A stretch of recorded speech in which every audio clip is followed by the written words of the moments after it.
Assalamualaikum warahmatullahi wabarakatuh.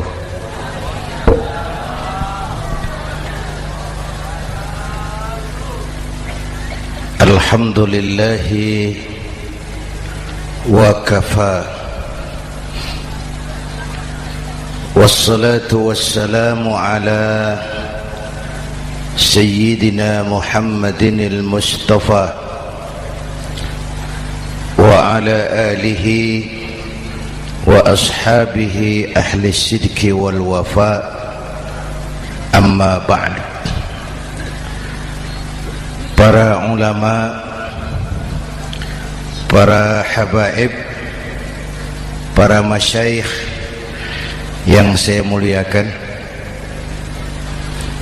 yang terhormat Bapak Kapolres dan Bapak Dandim,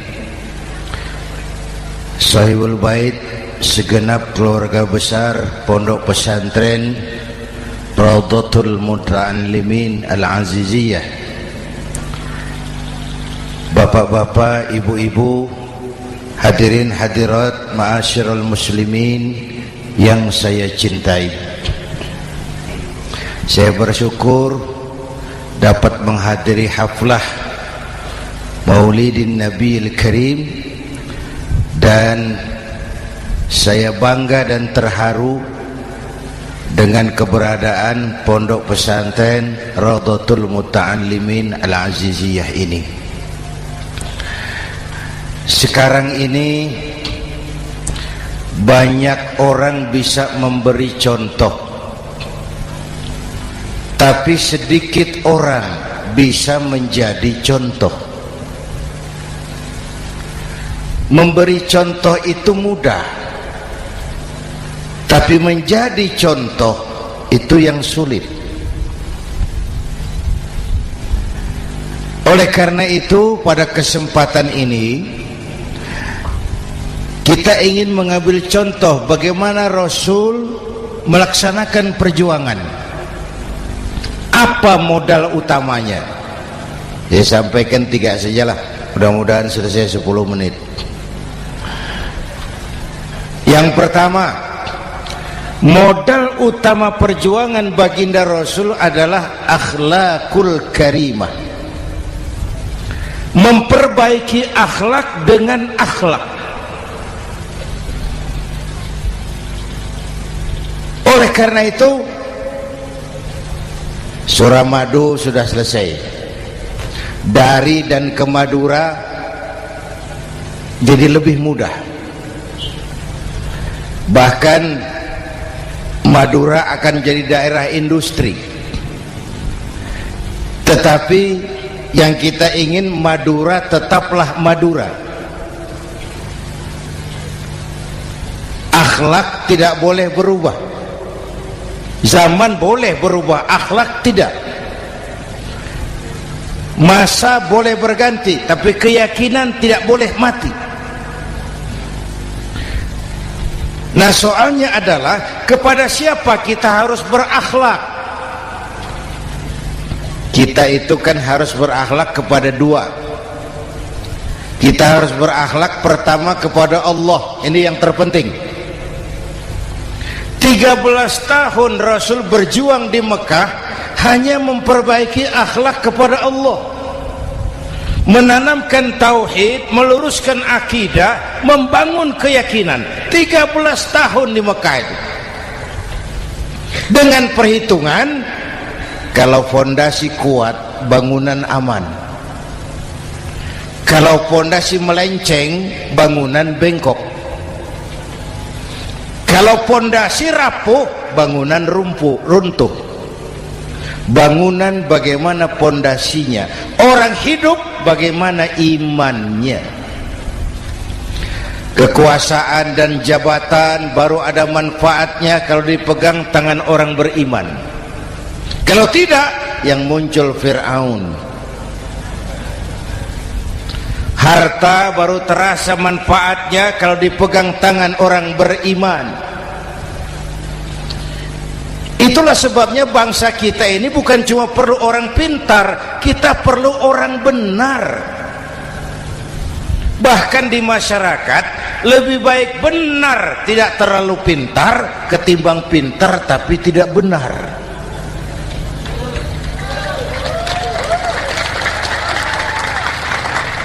Kalau sudah pintar tidak benar, rusak rakyat itu Pak.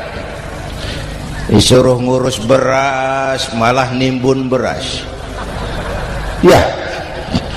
Disuruh ngurus laut jadi bajak laut.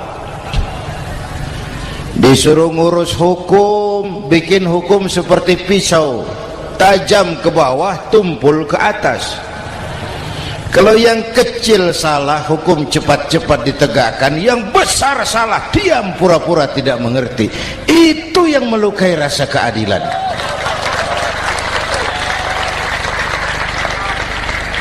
Mulai dari akhlak kepada Allah. Bagaimana cara berakhlak kepada Allah? Caranya dua. Pertama, jangan menyekutukannya dengan sesuatu pun. Yang kedua, jangan menyembah kecuali hanya kepadanya. Itu akhlak kepada Allah. Konsisten, disiplin. Saya bersaksi tiada Tuhan selain Allah, maka saya tidak akan menyembah kecuali hanya kepada Allah. Saya tidak akan takut kecuali hanya kepada Allah. Saya tidak akan minta tolong kecuali hanya kepada Allah. Saya tidak akan melarikan persoalan kecuali hanya kepada Allah. Saya bersaksi Nabi Muhammad utusan Allah, Nabi terakhir. Tidak ada Nabi sesudah Nabi Muhammad. Harga mati, titik. Disiplin. Ada yang mengaku jadi Nabi, wajib tidak percaya. Disiplin. Sekarang ini kan bangsa kita disiplinnya lemah. Korupsi agak sulit diberantas karena pejabat kita takut atasan tapi nggak takut Tuhan.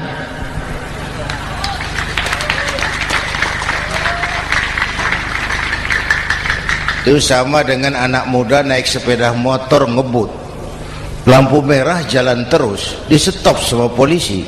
Break. Iya Pak. Minggir. Siap. SIM ada Pak. SNK ada Pak. Tahu kau lampunya merah? Tahu Pak. Kenapa lewat terus? Saya nggak tahu, ada bapak. Itu disiplin kita. Tenang benar jawabnya, kayak orang nggak salah itu.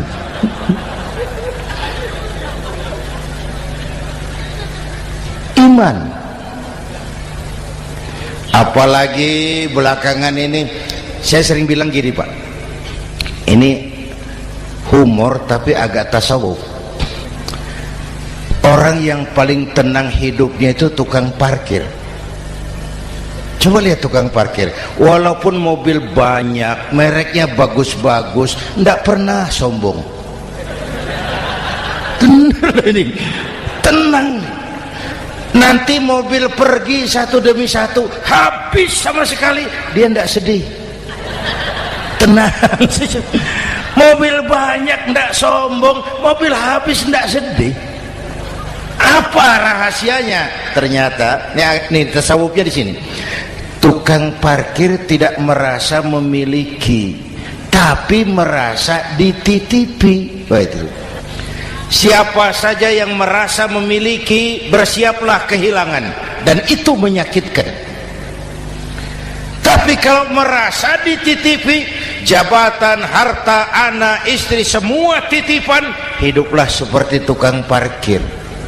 Pertama, titipan tidak boleh bikin kita sombong. Dititipi kok sombong, tidak pantas ya.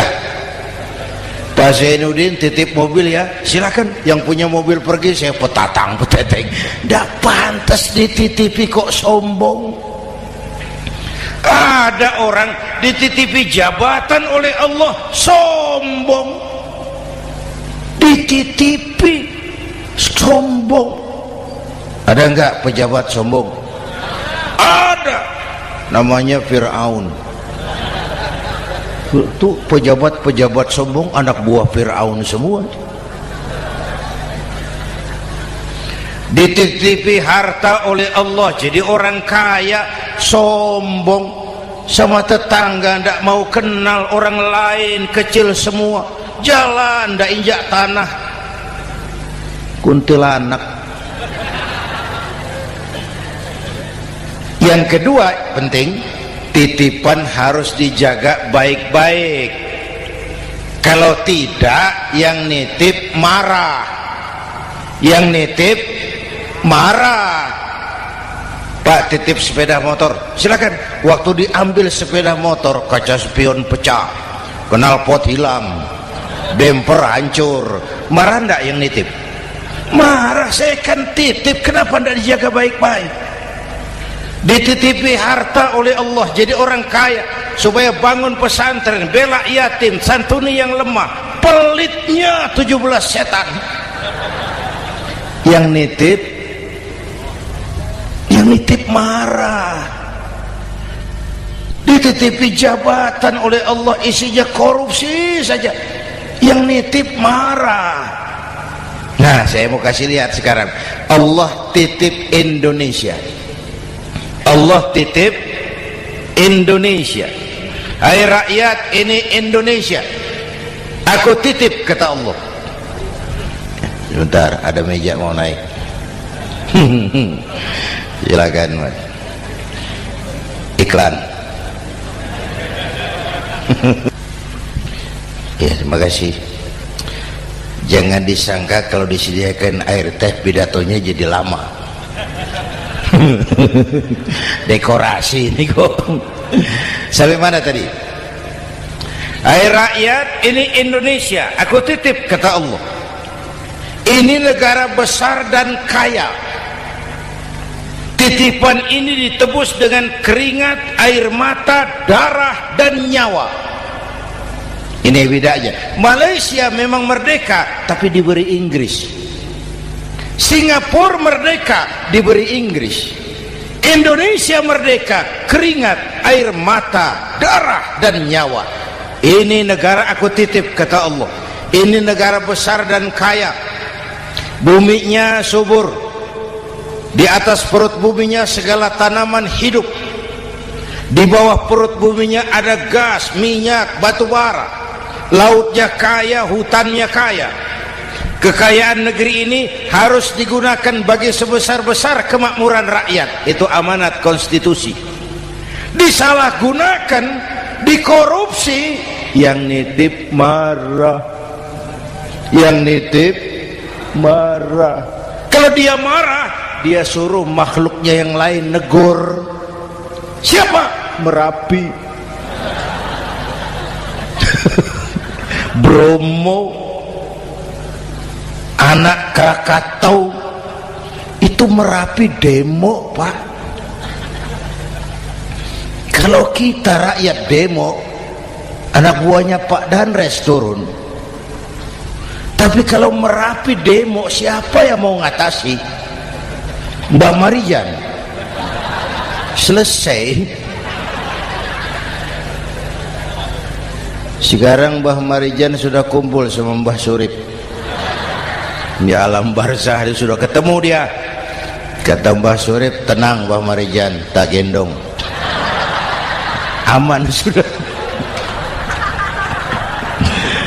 Aman sudah. Saya mau bilang Merapi itu makhluk, Krakatau itu makhluk, Bromo itu makhluk. Tidak mungkin makhluk bergerak dengan sendirinya, pastilah ada yang menggerakkan. Maka baik-baiklah sama yang bikin angin supaya bertiupnya sesuai keperluan. Baik-baik dengan yang bikin air supaya datangnya sesuai kebutuhan. Baik-baik sama yang bikin gunung supaya meletusnya pelan-pelan.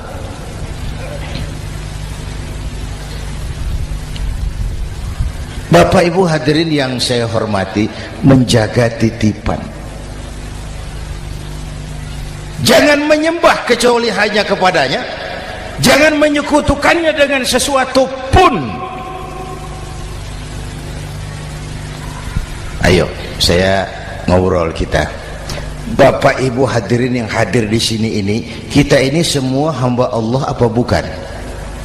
Hamba Allah. Kata siapa? Kata kita. Kalau kata kita namanya ngaku. Ngaku itu boleh dan murah. Apa diakui? Kita belum tahu. Ya, kan baru kata kita itu. Dan tidak otomatis kalau kita bilang saya ini hambamu ya Allah, lalu Allah jawab iya ya.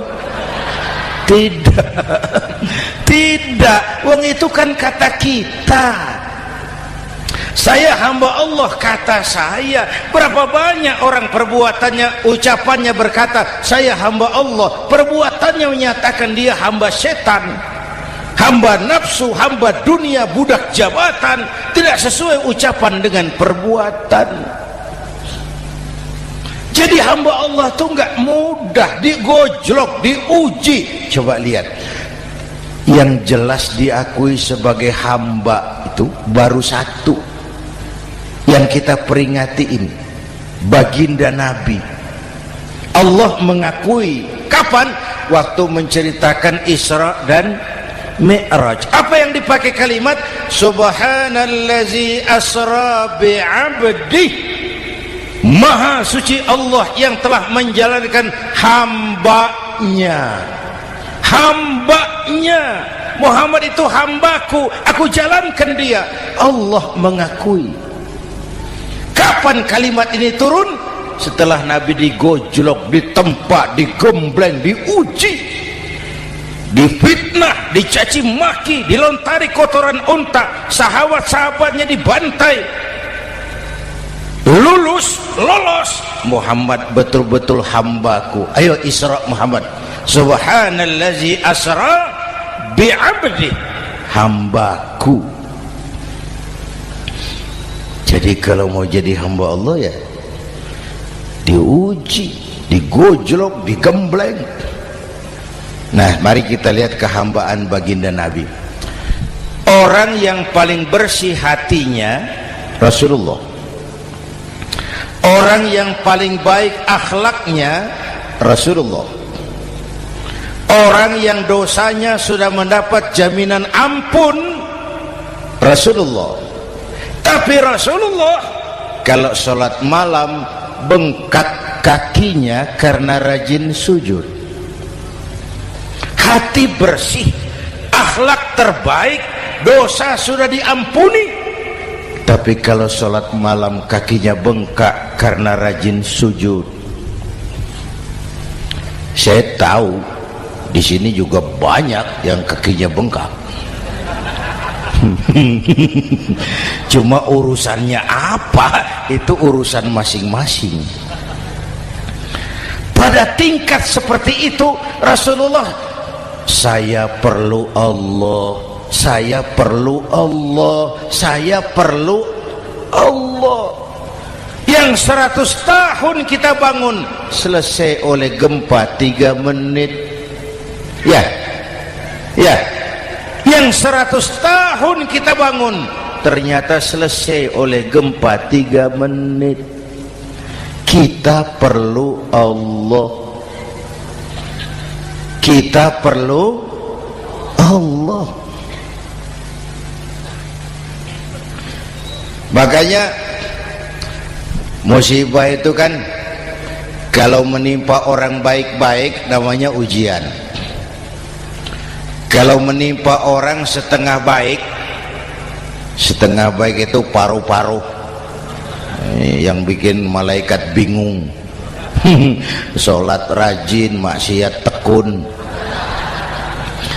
baca Quran mau, fitnah orang hobi, ngaji nyolong jalan terus. Untung di sini nggak ada yang begitu. Di Jakarta banyak. Di sini insya Allah sama. Jakarta. Orang separuh-separuh seperti itu kalau dapat musibah itu namanya teguran, bukan ujian. Kenapa ditegur? Lalai. Nah, kalau orang jahat dapat musibah itu namanya persekot. Uang muka tanda jadi. Kontannya nanti di akhirat. Kalau diuji bukan saja harus sabar, tapi harus lulus. Kalau ditegur, introspeksi, perbaiki yang kurang, kurangi yang memang berlebihan. Bertali-tali, bersambung-sambung musibah ini, dan musibah kalau datang tidak pernah memilih, tidak pernah memilih. Bapak Ibu hadirin yang saya muliakan, jadi mari yang pertama jaga akhlak kita kepada Allah. Jangan menyekutukannya dengan sesuatu pun, jangan menyembah kecuali hanya kepadanya. Sekarang kan musim entertain, orang pandai membangun pencitraan, orang pinter bikin bungkusan. Sekarang ini kiai sama dukun tipis bedanya. Bener Pak, pemburu hantu pakai sorban, pakai gamis, nanti kiai pakai helm. Atribut sudah kacau sekarang ini, siapa pakai apa, siapa mau jadi apa, tidak jelas. Sementara masyarakat kita memang agak kutil, kurang teliti, cepat heran, gampang kagum. Pernah terjadi suatu saat tabrakan di jalan, keras sekali, korban jatuh berlumur darah, dikerubungi orang banyak. Datang wartawan mau ambil gambar dari dekat, sulit, banyak sekali orang ngerubung. Dia cari akal, tolong saya dikasih jalan ke dekat korban. Orang menoleh semua. Saudara siapa? Saya bapaknya korban, katanya. Dia mengaku bapaknya korban. Ya orang minggir semua, minggir, ada bapaknya korban. Orang minggir semua, dia maju ke depan korban. Sampai di depan korban pucat mukanya itu wartawan. Kenapa? Yang ketabrak anak monyet, Pak. Dia sudah ngaku bapaknya korban.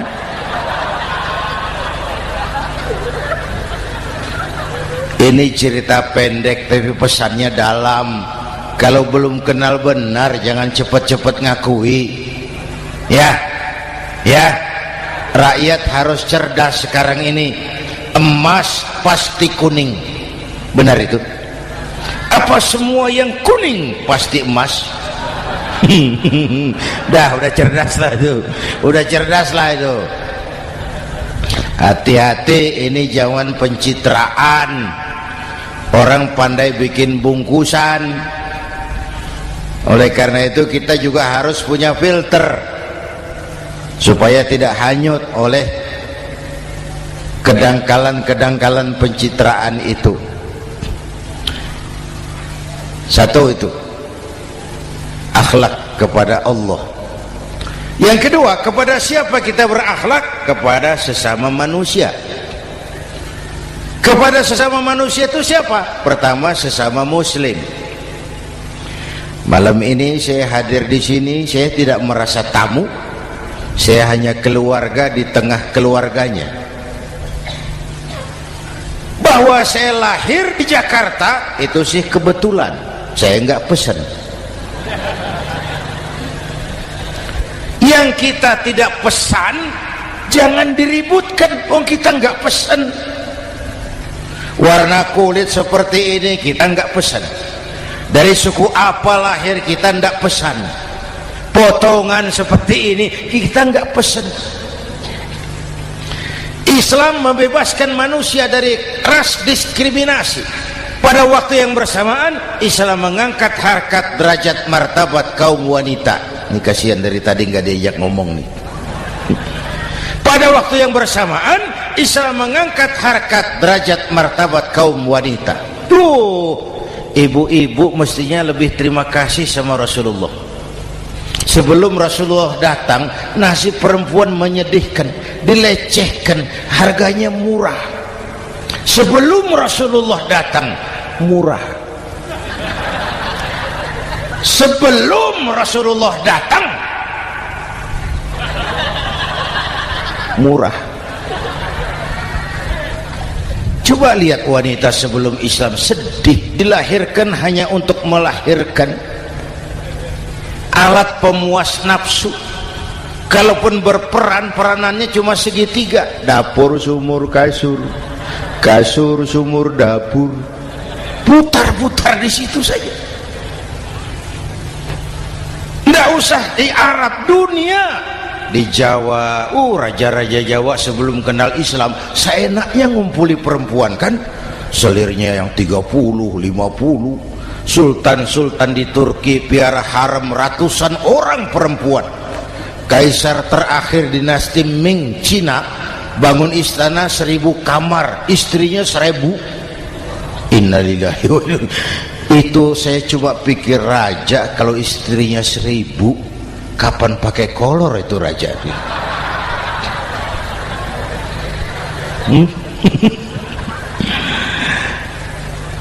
Rasulullah datang terenyuh, an-nisa imadul bilad, perempuan jangan diperlakukan begitu, perempuan tiang negara, kalau baik perempuan baik negara, kalau rusak perempuan hancur negara. Waktu ditanya, ya Rasul, siapa yang paling harus saya taati di dunia? Ibumu. Setelah itu siapa lagi? Ibumu. Setelah itu siapa lagi? Ibumu. Setelah itu siapa lagi? Bapakmu. Menghargai perempuan, ibumu, ibumu, ibumu, bapakmu. Ibu 3 kali disebut, bapak 1 kali, ibu 3 kali, bapak 1 kali, ibu 3, bapak 1 bapak. Gimana sih ngitungnya jadi kerok begini? Salah ngitungnya, salah.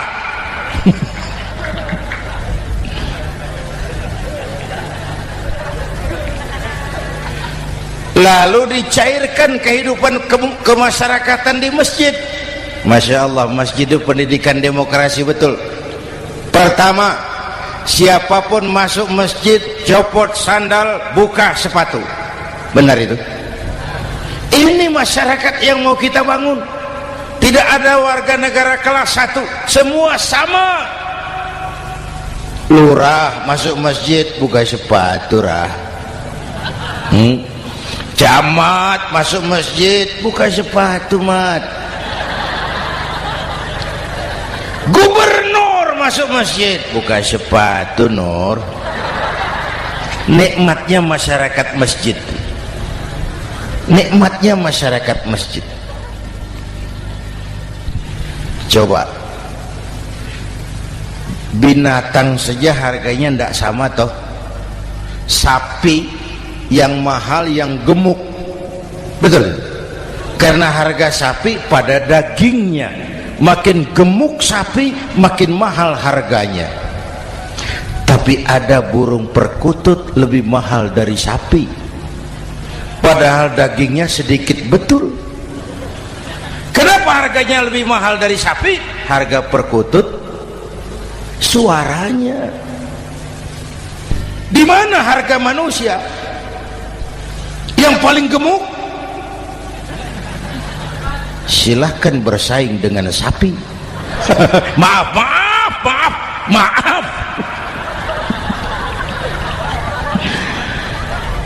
Inna akramakum indallah atqakum. Masyarakat masjid sudah copot sandal, buka sepatu, sudah masuk ke dalam sholat berjamaah. Kalau sudah ke dalam sholat berjamaah, tidak pernah kita usil dari mana orang datang, yang penting kemana dia menghadap. Itu masyarakat masjid. Dari mana kamu? Dari kidul, Pak, madhab ngulon. Kamu dari mana? Dari lor, Pak, madhab ngulon. Kamu dari mana? Dari kulon, madhab ngulon juga. Ini kan konsep Bhinneka Tunggal Ika. Dari manapun orang datang, apapun warna kulitnya, dari suku apapun ia dilahirkan, kalau akidahnya sama, itu saudara kita. Lalu sholat berjamaah. Apa itu? Hidup bermasyarakat, berbangsa dan bernegara. Harus ada imam, harus ada makmum. Kenapa? Ini saya harus agak hati-hati ya, pakai sarung angin ini. Apa tadi ngomong apa saya? Sholat berjamaah, bermasyarakat, berbangsa dan bernegara. Ada imam, ada makmum. Siapa makmum? Kita ini rakyat. Siapa imam? Para pemimpin negara. Apa bedanya? Imam harus dipilih. Makmum nggak usah. Coba baca kitab fikih yang setebal apapun, nggak ada bab pemilihan makmum. Nggak usah, makmum nggak usah dipilih. Orang buta boleh jadi makmum, orang bisu boleh jadi makmum, tukang mabuk boleh jadi makmum, tapi tidak tiap orang boleh jadi imam. Imam harus dipilih. Siapa yang jadi imam? Pertama, a'lamuhum, orang yang paling alim di kampungmu angkat jadi imam. Yang paling alim, bukan yang paling tua. Yang paling alim, tahu urusan, punya konsep, punya visi dan misi, mengerti negara ini mesti dibawa kemana, jalan keluarnya apa, angkat jadi imam. Pak, ada dua orang Pak, alimnya sama, yang mana yang dipilih? Kalau ada dua orang alimnya sama, kata Nabi, afsahuhum, yang lebih fasih lidahnya. Apa artinya fasih? Nyambung sama rakyat, tahu apa yang dimaui rakyat, nyambung. Tidak sah orang fasih bermakmum kepada imam cedal.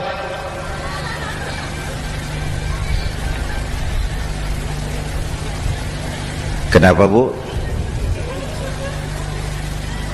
Nyambung. Capek kalau punya imam gak nyambung sama makmum. Makanya kalau sudah jadi imam, pesan Nabi apa? Idza amma ahadukumun nasa falyukhaffif. Kalau kamu jadi imam, ringankan sholat kamu, jangan terlalu panjang. Itu makmum tidak sama kekuatannya. Ada yang tua renta, diri saja sudah gemetar. Ada makmum yang punya darah tinggi, kalau sujud lama kepalanya sakit. Ada makmum yang sudah janji habis sholat mau terima uang. Jangan kalau sudah jadi imam di kota, sholat isya berjamaah, rakaat pertama selesai Fatihah, Yasin, bubar makmum itu. Jadi imam jangan terlalu lama, kayak Husni Mubarak tuh kelamaan jadi imam 30 tahun, rakyat capek.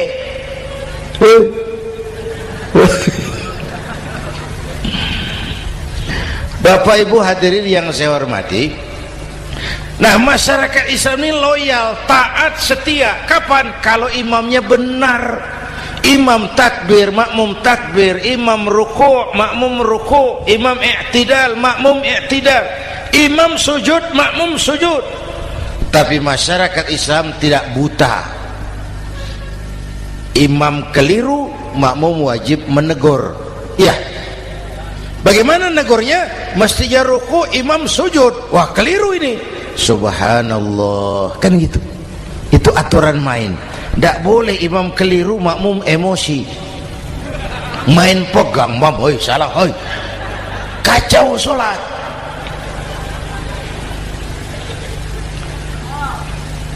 Imam buang angin, apa makmum lalu berkata, demi kesetiaan saya kepada imam, imam buang angin, saya lebih keras lagi. Goblok. Iyyaka na'budu wa iyyaka nasta'in. Sampai situ imam buang angin, minggir, tidak usah ribut. Yang di belakang satu orang maju ke depan, lanjutkan pekerjaan imam.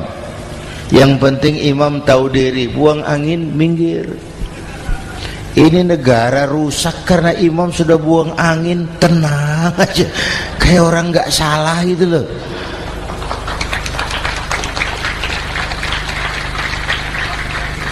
Selesai sholat dikasih tahu, imam tadi buang angin ya sedikit.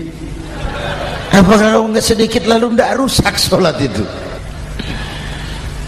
Nah, dalam berjaga akhlak kepada sesama, ayo kita jaga kesatuan, persatuan, kerukunan, kekompakan. Ini pesantren Raudhatul Muta'allimin Al-Aziziyah, ini aset kita. Keberadaannya, pengembangannya, kelangsungannya bukan sekedar tanggung jawab pengurusnya, tanggung jawab kita sesuai dengan bidang dan kemampuan masing-masing. Yang punya jabatan bantu dengan wewenangnya, yang punya harta bantu dengan uangnya, yang punya tenaga bantu dengan tenaganya, yang bisa doa bantu dengan doanya, yang tidak bisa apa-apa bantu dengan diam. Diam saja lumayan loh itu membantu. Bapak Ibu hadirin yang saya hormati, saya ingat almarhum Panglima Besar Sudirman pernah bilang, kamu itu kalau mau menang harus kuat, kalau mau kuat harus bersatu, kalau mau bersatu hidupkan semangat silaturahmi.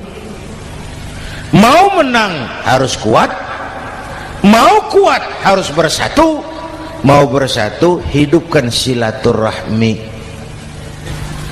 Bapak Ibu hadirin, rukun antar umat seagama.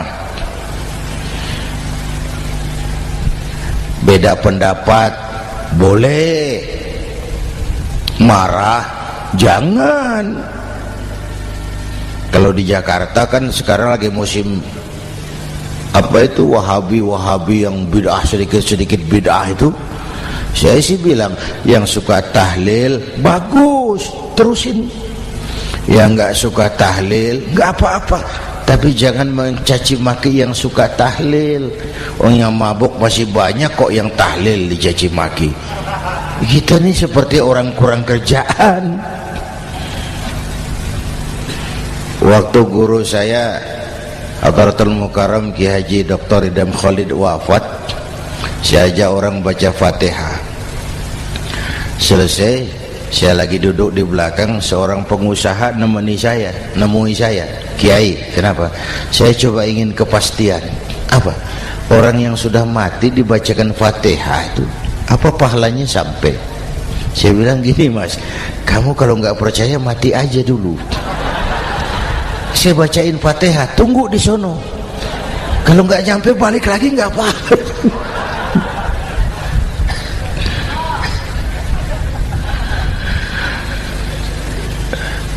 Depan rumah saya itu ada masjid, Pak, pakai beduk seperti itu. Ada teman saya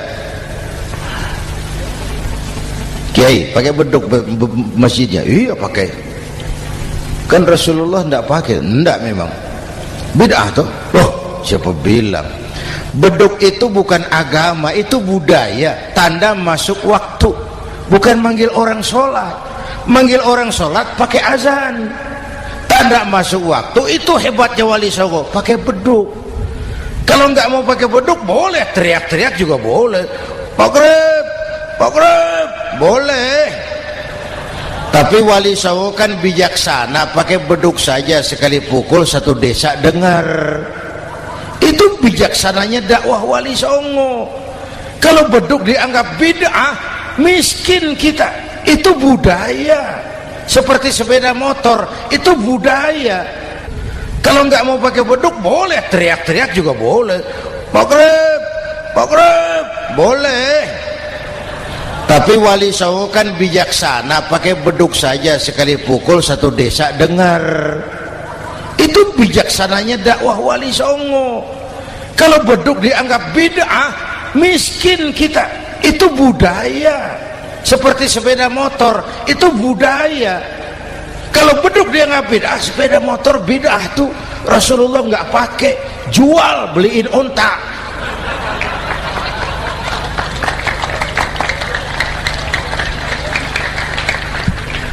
Ayo cari persamaan, jangan memperbesar perbedaan. Hormati pendapat orang kalau pendapat kita juga ingin dihormati. Kasus Ahmadiyah meledak lagi di Cikesik, Banten. Lalu pendekar-pendekar HAM menganggap itu tirani, mengganggu kebebasan beragama. Dia lupa bahwa Ahmadiyah masalahnya bukan kebebasan beragama, tapi penodaan terhadap agama. Kalau kebebasan beragama sih umat Islam welcome. Orang mau Hindu, mau Buddha, mau Kristen bebas memilih agamanya masing-masing. Tapi ini kan Ahmadiyah lain, ngakunya Islam tapi ada nabi lagi sesudah Nabi Muhammad, namanya Mirza Ghulam Ahmad, asal dari India. Saudara hadirin yang saya hormati, ini yang prinsip penodaan terhadap agama. Kalau nggak ngaku Islam nggak masalah. Supaya mau aman caranya cuma dua, Ahmadiyah jadi agama sendiri, karena Malaysia sudah melarang, Brunei sudah, Rabitoh Alam Islami menyatakan aliran sesat, Saudi Arabia melarang pengikut Ahmadiyah pergi bikin haji, dia dianggap non muslim. Cuma memang pemerintah kita nggak tegas. Kalau dari dulu dinyatakan dilarang, nggak akan ada lagi kasus-kasus seperti itu.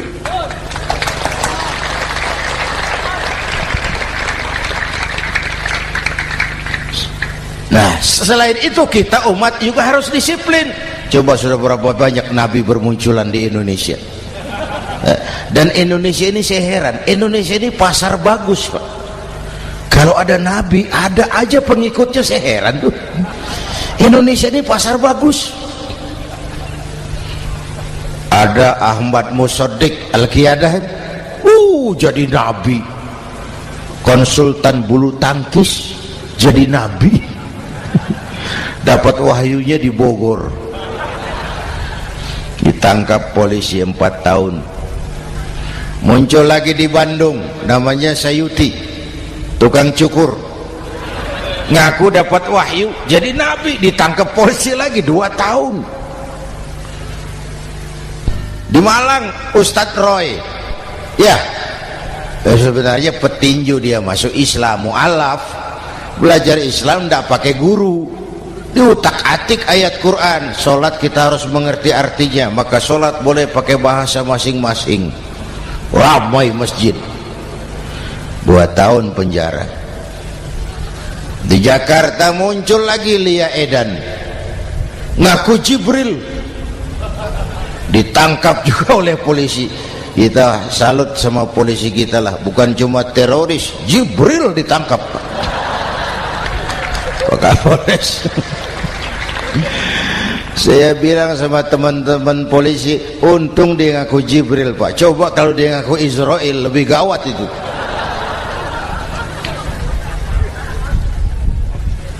Yang parah, antara Cirebon Losari, dia perbatasan Jawa Tengah Jawa Barat, pernah muncul agama baru namanya agama Jasun, agama Jawa Sunda, agama Jasun Jawa Sunda. Yang jadi nabi Tugimin. La haula wala quwata. Saya bilang ini jangan jadi nabi, jadi kiai juga nggak angker ini.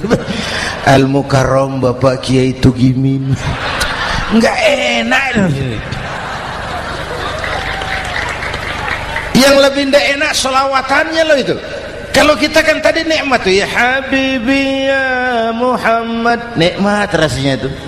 Coba ganti sama yang tadi, wah enggak, ya Habibi ya Tugimin, enggak enak itu, Pak. Jadi umat Islam itu sangat menghormati orang lain agama. Soal agama orang lain, lakum dinukum, awas hati-hati kalimatnya. Kita menghormati orang lain agama. Soal agama orang lain, lakum dinukum. Kita memang yakin cuma Islam agama yang benar, tapi bukan berarti kita boleh menghina agama orang lain. Kenapa? Kalau agama kita yang dihina, kita kan sakit hati. Orang lain sama dong. Itu sebabnya Allah berpesan, jangan kau caci maki Tuhan mereka, karena mereka akan balas mencaci maki Tuhanmu. Dan itu artinya mencaci maki aku, kata Allah. Jelas ini? Jelas? Justru karena umat Islam mayoritas di Indonesia, maka kerukunan antar umat beragama terjaga dengan baik. Oh, kalau umat Islam mau main kasar, mau main kayu, mau main keras, umat Islam ini 85%, yang lain pasti selesai. Saya jamin selesai. Tapi kan tidak. Kita sadar betul ini negara Pancasila. Kita sadar betul bahwa kita harus menghargai orang lain agama, menjaga kerukunan, rukun antar umat beragama. Yang ketiga, rukun antar umat beragama dengan pemerintah.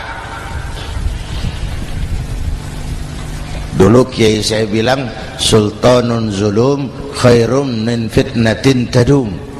Pemerintah yang jelek pun sebenarnya masih lebih lumayan ketimbang tidak ada pemerintahan, kalau itu ukurannya.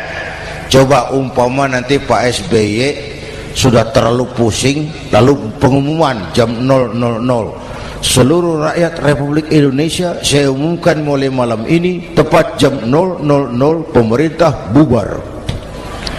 Ayo bayangkan seperti apa kita tanpa pemerintah. Hukum rimba, yang kuat menekan yang lemah, yang kaya merampok yang miskin.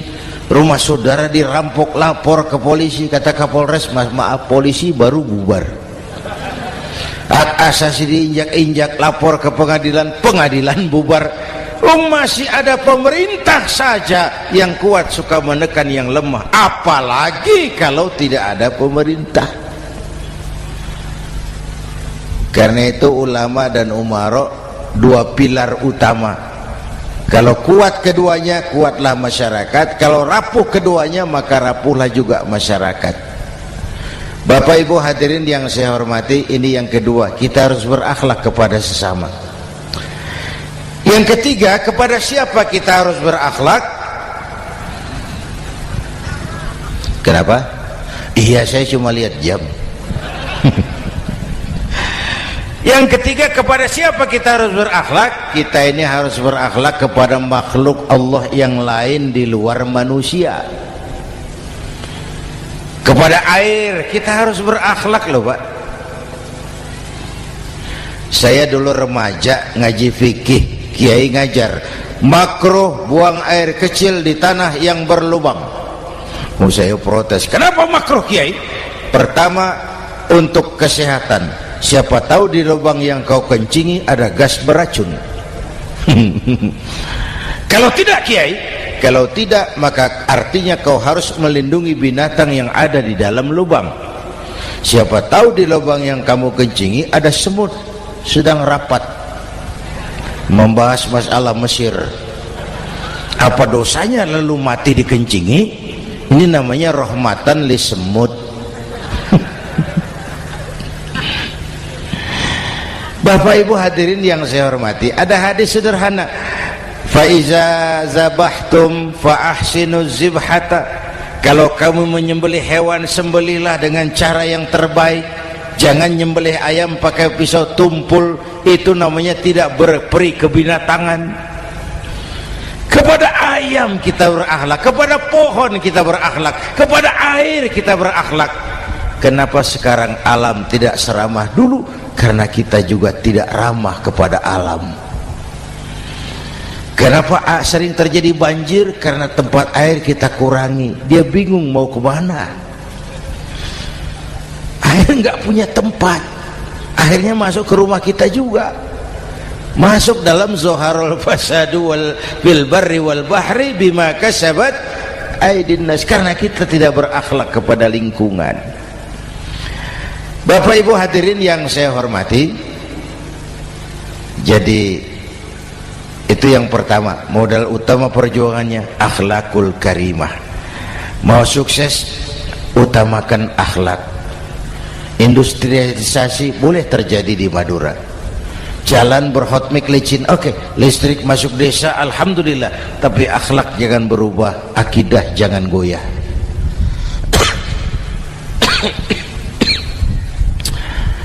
Teknologi tidak bahaya, yang bahaya orang yang menggunakannya. Wayang itu yang namanya cepot itu bisa selawat badar kalau yang megang Anom Suroto. Cepot bisa selawat badar kalau yang megang Anom Suroto. Wayang bagaimana dalangnya, teknologi bagaimana orang yang menggunakannya. Satu. Yang kedua, yang kita contoh dari baginda Rasul, beliau itu sejak kecil tidak dimanjakan, Pak. Lahir ke dunia tidak sempat melihat wajah bapak. Umur 6 tahun ditinggal ibu. Umur 9 tahun ngembala kambing, berniaga ke Syam. Syam itu Syria sekarang. Umur 9 tahun bisnis lintas negara dari Saudi ke Syria. Remaja tidak dimanjakan, kerja keras, peras keringat, banting tulang, tidak ada pekerjaan halal yang hina. Lahir pribadi yang tegar, mental yang tahan banting, manusia yang tidak cengeng karena sejak kecil ditempa oleh kesulitan. Jadi gini, orang itu kalau biasa susah, ketemu susah, tidak kaget, Pak. Mentalnya kuat. Saya santri biasa makan kangkung, datang ke rumah teman dikasih kangkung, loh makanan saya ini, dikasih daging ayam, nambah. Orang tuh kalau biasa susah enak. Saya santri biasa tidur di masjid, disuruh nginep di hotel, pules, Pak. Tapi yang biasa tidur di hotel suruh nginep di masjid, encok. Hidup ini perjuangan. Mau sukses harus berani susah. Jangan seperti dulu di cerita santri. Ada santri beternak lebah, ambil madunya itu. Satu hari dia mau periksa sarang lebah, naik ke pohon pakai tangga, pakai sarung biasanya santri. Dia lupa tidak pakai celana dalam. Naik pohon periksa, entah bagaimana terpegang sarang lebah itu, berhamburan lebahnya keluar. Salah satu masuk ke sarungnya, tergigitlah Al-Mukarramnya itu. Dia menjerit, aduh, jatuh berguling ke bawah. Sudah lama jatuh, dia buka sarungnya, dia lihat bengkak. Karena bengkak kan jadi besar, senang juga dia.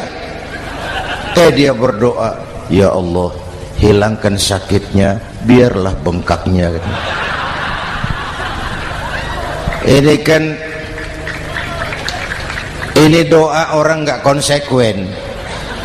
Bengkak dan sakit itu paket. Mau bengkak ya harus berani sakit. Masa sakitnya bengkaknya mau, sakitnya nggak mau. Itu satu itu. Yang kedua, kita ini sering kalau punya cita-cita sering seperti rapat tikus. Satu hari sekelompok tikus rapat paripurna tikus untuk mengantisipasi bahaya kucing. Bagaimana supaya kucing itu jangan lagi mengganggu kita? Akhirnya ada yang mengusulkan begini, bagaimana kalau di leher kucing kita gantungkan lonceng, supaya kalau dia datang dari jauh suaranya sudah kedengaran dan kita bisa lari menyelamatkan diri. Wah, cerdas dia. Setuju, setuju semua. Setuju, setuju, setuju. Bagus. Nah, oke. Waktu pembicaraan dilanjutkan, tikus mana yang mau menggantungkan lonceng ke leher kucing? Rapat bubar.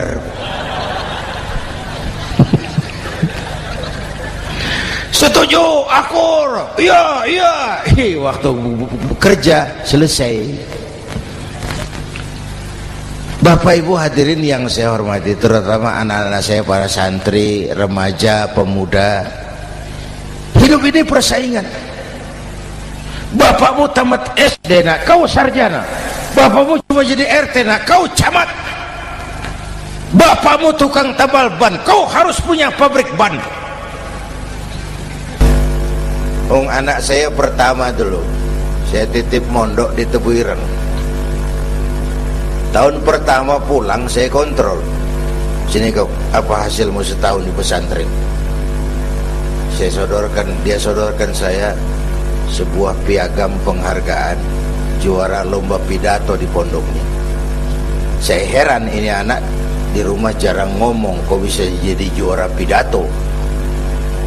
Saya tanya, kamu bisa pidato, apa yang dipidatoin? Dia bilang, kan kaset ayah dihafalin gitu.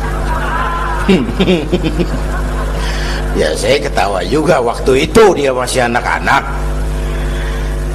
Baiklah, tapi apa cita-citamu? Saya kepengen seperti ayah. Wah, kau ini salah. Kalau aku ayahmu di matamu menurutmu hebat, mestinya kau 10, 100, 1000 kali lebih hebat dari orang-orang yang kau anggap hebat. Karena tantanganmu akan lebih berat dari tantangan yang aku hadapi sekarang. Kalau kau sama dengan aku, kau ditinggalkan zaman karena kau tidak mampu menjawab tantangan zamanmu. Bapak Ibu hadirin yang saya hormati, persaingan tajam, tantangan makin berat. Oleh karena itu diperlukan semangat yang dicontohkan Nabi. Kerja keras, peras keringat, banting tulang. Tidak ada pekerjaan halal yang hina. Sejak kecil ditempa oleh kesulitan. Asal jangan seperti saya tadi ngobrol sama teman-teman, sekarang ini di negara kita banyak politisi miskin negarawan. Pejabat-pejabat kadang-kadang kalau melihat rakyat tuh komentarnya nggak berpihak kepada rakyat. Saya ingat waktu Mentawai dihantam gempa, Nias hancur, infrastruktur hancur, rumah rakyat luluh lantak. Ketua DPR Pak Marzuki Ali bilang, bagaimana itu rakyat? Ya itu resikonya punya rumah di pinggir laut. Waduh, ini bukan komentar pemimpin, rakyat lagi susah kok dibilang kayak gitu. Saya prihatin dengan ucapan kayak gitu. Waktu cabai 100.000, di sini berapa sekarang? Sama ya. Waktu cabai mahal, ada pejabat bilang, rakyat suruh nanam cabai aja di halaman rumahnya. Ini kan gak solutif dan gak cerdas. Cabai naik, rakyat suruh nanam cabai. Nanti beras naik, rakyat suruh nanam padi. Yang saya khawatir kalau telur mahal, apa rakyat suruh betelur gitu? Ini kan gak cerdas dan gak solutif. Bapak Ibu hadirin yang saya hormati, apalagi tadi sudah saya bilang di awal, kita ini bangsa yang ditempa oleh kesulitan. Mau merdeka saja dengan keringat, air mata, darah dan nyawa. Kita tidak boleh cengeng menghadapi kesulitan ini. Tegar, tahan uji, tahan banting, dan seterusnya. Itu hal yang kedua. Yang ketiga, terakhir, Rasulullah itu sosok yang ibadahnya luar biasa. Tadi sudah saya jelaskan sebagian. Ibadahnya luar biasa. Ayo kita bantu keamanan negeri kita ini. Dengan apa? Istighfar. Wa ma kana Allahu mu'adzibahum wa hum yastaghfirun. Allah tidak akan turunkan bencana selagi di tengah mereka masih banyak orang-orang yang istighfar. Rasulullah yang dosanya sudah diampuni sehari 100 kali istighfar. Ayo kita ngobrol ini. Pak, saya ini, Zainuddin ini, kalau mengharap masuk surga dengan amal yang saya kerjakan sendiri, rasa-rasanya tipis harapan. Bener. Sholat saya berapa banyak saya tahu. Sedekah saya berapa duit saya tahu. Dosa saya berapa banyak saya tahu. Lalu saya baca sejarah. Nabi Adam dosanya 1, makan buah khuldi, dikeluarkan dari surga. Nabi Adam dosanya 1, dikeluarin. Kita dosanya banyak, kepengen masuk. Ini enggak nyambung ini. Nabi Adam Nabi Adam dosanya satu, dikeluarin dari surga. Kita dosanya banyak, kepengen masuk, nggak nyambung. Apa yang bikin saya besar hati? Apa yang bikin saya optimis? Ada dua, Pak.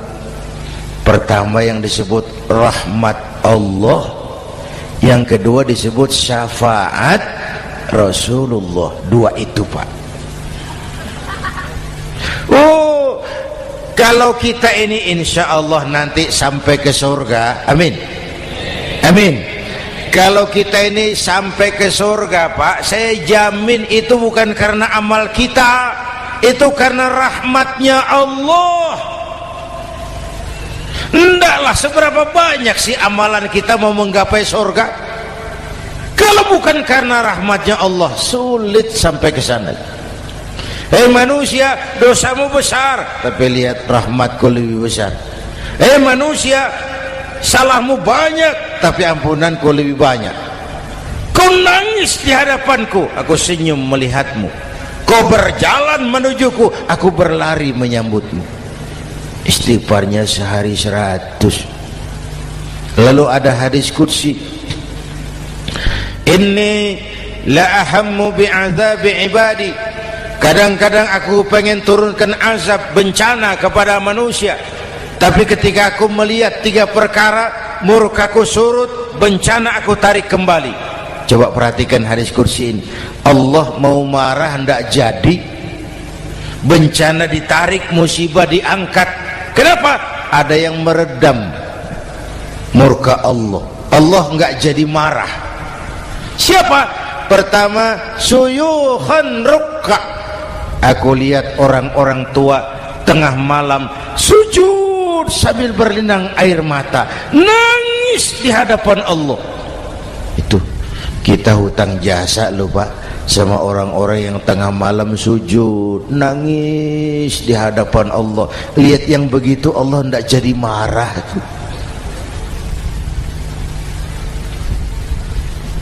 Saya tahu bapak-bapak ini, ibu-ibu kan suaminya sering bangun tengah malam ya, Bu. Kencing. Bikin bingung malaikat. Sudah mau ditulis tahajud, kencing doang. Kata malaikat, sialan, hampir salah tulis.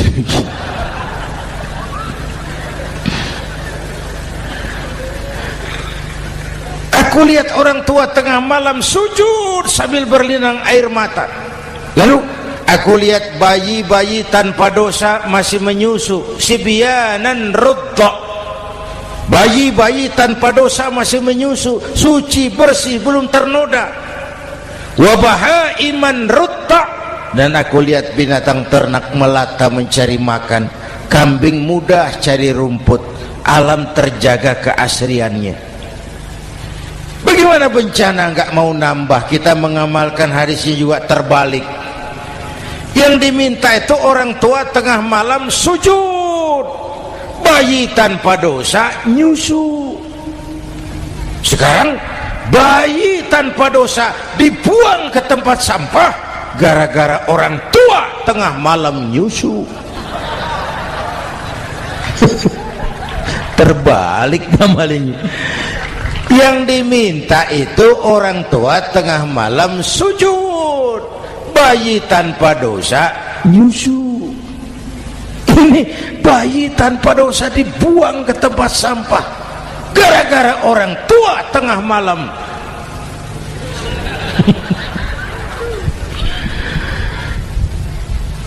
Bapak Ibu hadirin yang saya hormati, rahmat Allah kita perlu. Yang kedua, syafaat Rasulullah. Mari saya cerita syafaat sedikit. Ini sudah jam 00:05 ya. Ini kalau hitungan Indonesia ini sudah ganti hari, Pak. Jadi inilah ceramah terpanjang di dunia. Bayangkan saya pidato dari hari Selasa sampai hari Rabu.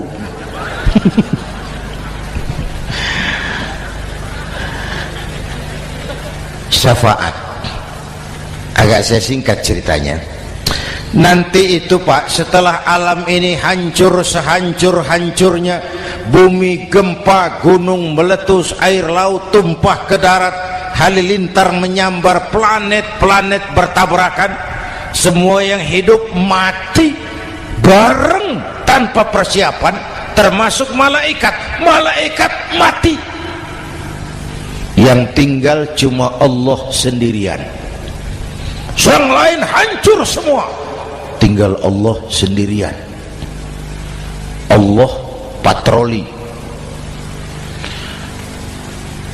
berseru-seru, limanil mulkul yaum, ahai, siapa penguasa hari ini? Mana Fir'aun yang ngaku Tuhan? Nongol kalau memang Tuhan. Mana Abrahat, mana Namrus, mana itu Benito Mussolini, mana itu Adolf Hitler, mana itu Hosni Mubarak? Penguasa-penguasa yang ngaku berkuasa, nol kalau memang penguasa. Gak ada yang jawab Pak, semua sudah rebah. Allah lalu berkata, la ilaha illa ana. Ternyata tidak ada Tuhan lain selain aku. Allah sombong waktu itu. Kalau Allah sombong itu pantas. Hadis qudsi mengajarkan al-kibriya'u libasi, sombong itu pakaianku, kata Allah. Cuma aku yang pantas pakai. Kamu manusia nggak pantas pakai pakaianku, kebesaran. Pakaian Allah mau dipakai, sombong itu pakaian Allah, cuma Allah yang pantas pakai. Nanti itu yang pertama dihidupkan bukan kita, malaikat dihidupkan lebih dulu. Tiupan pertama, malaikat hidup semua, diatur panitia akhirat. Yang nyambut tamu siapa, yang pimpin marawis siapa, Malik siap, sediakan neraka. Aku mau bakar itu bajingan tengik yang waktu di dunia nggak mau sujud, jauh dari ulama, tinggal di masyarakat jadi biang kerok, sama yatim kejam. Sediakan neraka. Baik Ridwan, iya, sediakan surga. Aku mau balas hamba-hambaku yang waktu di dunia rajin sujud, dekat dan cinta kepada ulama, santun kepada yatim, suka menolong orang yang memerlukan pertolongan. Baik Jibril, Mikail, iya, ke surga. Untuk apa ya Rabb? Ambil kendaraan bernama Buraq, turun ke alam, cari di mana kubur kekasihku Muhammad, bangunkan dari kuburnya, bawa ke surga. Turun Jibril dan Mikail, cari kubur Nabi. Wong alam sudah hancur-hancuran, jangan cari kuburan, cari bangkalan aja nggak ketemu. Bingung dua-dua. Jibril, sebelah mana kubur Nabi? Nggak tahu Mikail. Lalu dua-duanya sujud mohon pertolongan Allah. Dengan izin Allah terbuka kubur Nabi. Allahumma sholli alaihi wa ala alihi. Bangun dari tidur seperti orang bangun dari kubur seperti orang bangun tidur. Nabi mengusap mata, menoleh ke kanan Jibril, menoleh ke kiri Mikail. Lalu tanya, ayu yaumin hadza ya Jibril? Ini hari apa Jibril? Ini hari apa? Hadza ma wa'ada ar-Rahman. Ini hari yang dijanjikan Allah Muhammad. Ini kiamat. Kiamat Jibril? Kiamat. Jibril, kalau memang ini hari kiamat, aina ummati? Umat saya mana Jibril? Umat saya mana? Allah karim. Belum pernah saya lihat di dunia ada satu pemimpin yang begini besar cintanya kepada umatnya seperti baginda Rasul. Dari dunia sampai akhirat beliau cinta kita.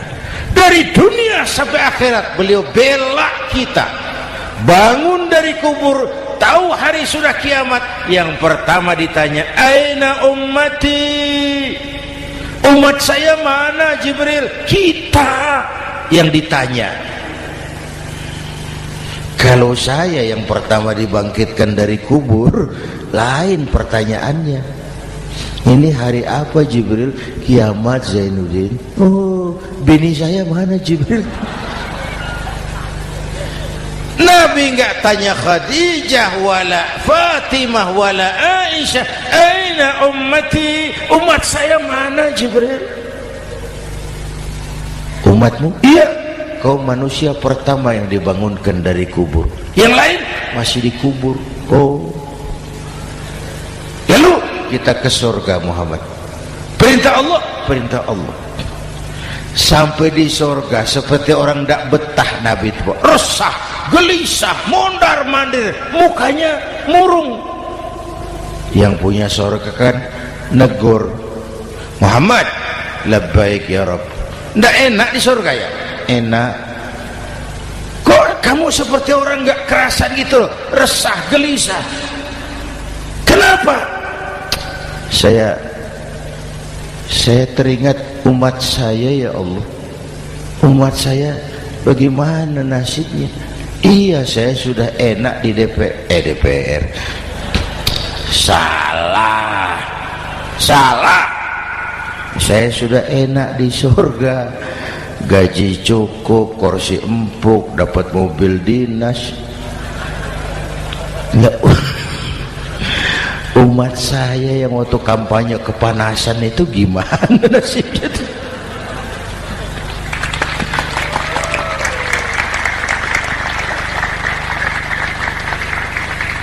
Makanya dulu di Senayan, di depan kantor DPR tuh banyak tukang kaca jualan di situ. Saya bilang ini tukang kaca pintar dagangnya di situ.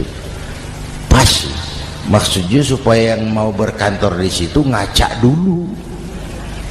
Ya, wakil lurah pasti tidak lebih tinggi dari lurahnya. Wakil camat tidak lebih tinggi dari camatnya. Ini kenapa wakil rakyat kok selalu lebih tinggi dari rakyatnya?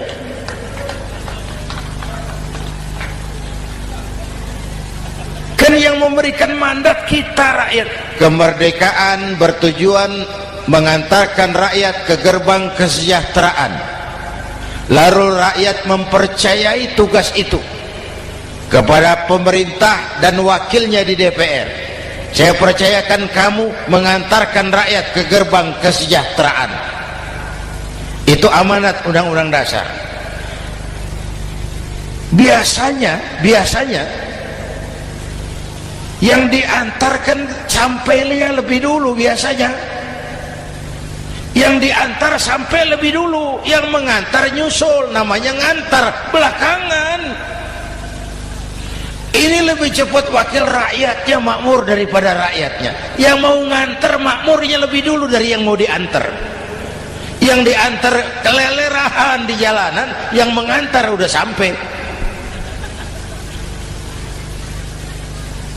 Jadi bagaimana Muhammad? Saya minta izin mau keluar, tengok saya punya umat. Oke, saya potong ceritanya. Saat manusia dibangkitkan dari kuburnya masing-masing, Masya Allah, Masya Allah, saya nggak sanggup bayangkan jumlah manusia yang hidup di muka bumi sekarang kan 6 miliar. Cina berdua, India 2,5 miliar. Cina 1,5 miliar, India 1 miliar rakyatnya. Berdua sudah 2,5 miliar. Itu kalau kencing bareng banjir besar. Bayangkan manusia dari awal sampai akhir berapa puluh miliar kumpul di padang mahsyar. Subhanallah. Sibuk, panik, bingung mau disidang di hadapan Allah. Sebagian kumpul di pojokan berunding, kita mau disidangi. Terus ayolah kita cari bantuan. Kemana? Adnan Buyung. Begini. Kita ini kan anak cucu Nabi Adam. Pantas dong kita minta tolong sama beliau. Yuk, setuju. Berangkat cari Nabi Adam. Ya Adam, anta abal bashar. Adam, tuan datuknya manusia, kami cucu kamu, anak turunan kamu mau disidang, tolong kami Adam, tolong. Kata Nabi Adam, Quraisy mas, rombongan Jawa udah aku naik mumet lagi sama Nabi Nuh saja. Nuh bilang tidak bisa, saya juga punya masalah, pernah minta obat ditenggelamkan. Ibrahim barangkali, semua Nabi hand up, angkat tangan. Dikala itu yauma la yanfa'u malun wala banun, di mana harta tidak ada lagi artinya, anak-anak tak jadi beban, tiap orang sibuk dengan urusannya sendiri-sendiri. Saat itu ada satu pemimpin, Allahumma salli alaihi wa ala alihi, diizinkan Allah. Dikala semua nabi yang lain angkat tangan hand up, beliau malah ummati ana laha, ta'ali ummati, ta'ali ummati, umatku sini, umatku sini. Beliau memanggil-manggil umatnya. Yang bagaimana yang dipanggil? Ada hadis, inna ummati ya'tuna yaumal qiyamah ghurran muhajjalin min atharil wudu. Umatku besok di akhirat datang menghadap Allah dengan muka bersinar-sinar karena sering wudu. Sering wudu kan sering sujud, masa cuma wudu tapi enggak sujud? Itu nanti ndak usah mengaku Rasul yang panggil, sini umatku, tapi kalau muka nggak pernah wudu, nggak pernah sujud, merangkak di depan Nabi, saya umatmu ya Rasul. Kata Nabi, umat saya nggak ada yang kumbal gini. Dikala itu beliau berkenan memberikan syafaat. Syafaat itu saudara-saudara, saya pakai sarung, sobek sedikit, syafaat itu nambeli itu loh. Salat saya kurang sedikit, sedekah saya campur riak sedikit, puasa saya tidak ikhlas sedikit, ditutup dengan syafaat. Saya mau dagang, perlu modal 20 juta, saya punya uang 15 juta, yang 5 juta syafaat. Jadi harus ada modal. Kalau sholat tidak pernah, sedekah tidak pernah, lalu syafaatnya dari mana? Yang dapat tambelan itu yang punya sarung bolong, punya sarung sobek, ditambal dengan syafaat. Lah kalau tidak ada sarung, apa yang mau ditambal? Ya, nah, mudah-mudahan kita semua mendapat rahmat Allah dan mendapat syafaatnya Rasulullah Sallallahu Alaihi Wasallam. Bapak Ibu hadirin, sudah 7:30 lewat 4 jam. Saya pun kangen, tapi hari sudah larut. Insya Allah lain kesempatan kita jumpa lagi. Terima kasih kepada Al-Mukarramun, para ulama, para habaib, pengasuh pesantren Raudhatul Muta'allimin Al-Aziziyah, dan semua yang hadir. Mudah-mudahan yang saya sampaikan ada manfaatnya. Usikum wa iyaya bitaqwallah. Aqulu qawli hadza fa astaghfirullahal azim li wa lakum. Wassalamu alaikum warahmatullahi wabarakatuh.